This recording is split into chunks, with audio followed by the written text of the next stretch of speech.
بسم الله الرحمن الرحيم والصلاة والسلام على سيدنا محمد الهادي الأمين. In this video we are going to talk about the HIPAA privacy and security standards. HIPAA stands for the Health Insurance Portability and Accountability Act, which is a federal law that required the creation of national standards to protect sensitive patient health information from being disclosed without the patient consent. It was passed in 1996 and contains several rules like privacy and security rules. It was created to, number one, modernize the flow of healthcare information. Number two, stipulate how personally identifiable information should be protected from fraud and theft. And number three, address limitations on healthcare insurance coverage. This act consists of 5 titles. We are going to talk about 2 titles. Title number 1 of HIPAA protects health insurance coverage for workers and their families when they change or lose their jobs. Title 2 of HIPAA, known as Administrative Simplification Provision, requires the establishment of national standards for electronic healthcare transactions and national identifiers for providers, health insurance plans, and employers. As we said at the beginning, that HIPAA consists of many rules. The main two were privacy rules and security rules. We'll start with the privacy rule. It was issued to implement the requirements of HIPAA.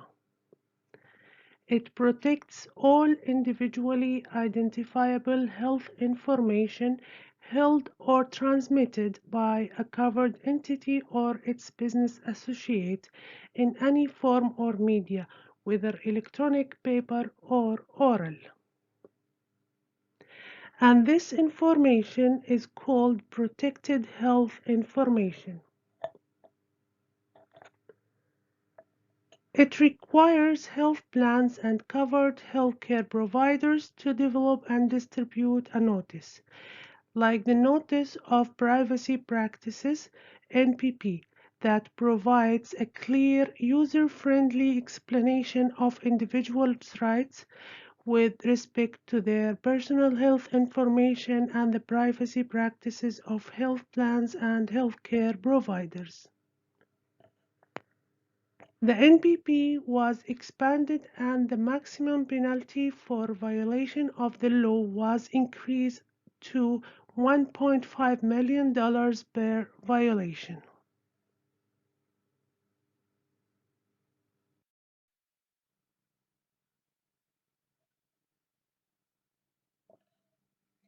Privacy and confidentiality policies should address, number one, release or disclosure of information to outside sources. Protected health information is released to outside entities only upon written authorization of the patient or their legal representatives or as required by law. Outside access without the need for authorization of the patient or their personal representative include access by the insurance company for payment of the bill. Number two, release of directory information. Directory information includes the fact that the patient is in the hospital and his or her room number.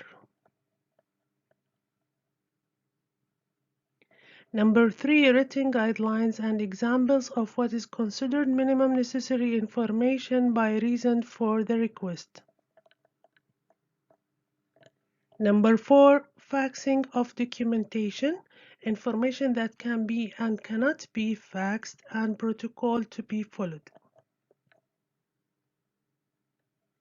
Number five, computer access and lockdown.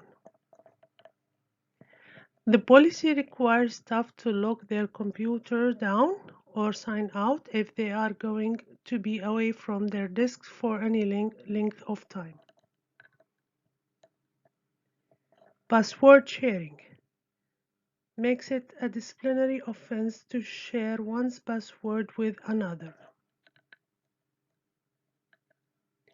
Computer screens should be kept out of view of the public or anyone else who might have access to the area with computers. Shredding any hard copy documents rather than just discarding them in the waste paper basket. Signing by patients of notice of privacy practice, so that the patient are aware of how their personal health information will be used. Requirement for staff to sign confidentiality statement.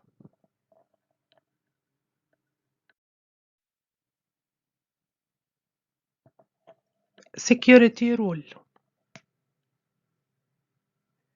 It protects a subset of information covered by the privacy rule, which is all individually identifiable health information a covered entity creates, receives, maintains, or transmits in electronic form. The security rule calls the information Electronic Protected Health Information, EPHI.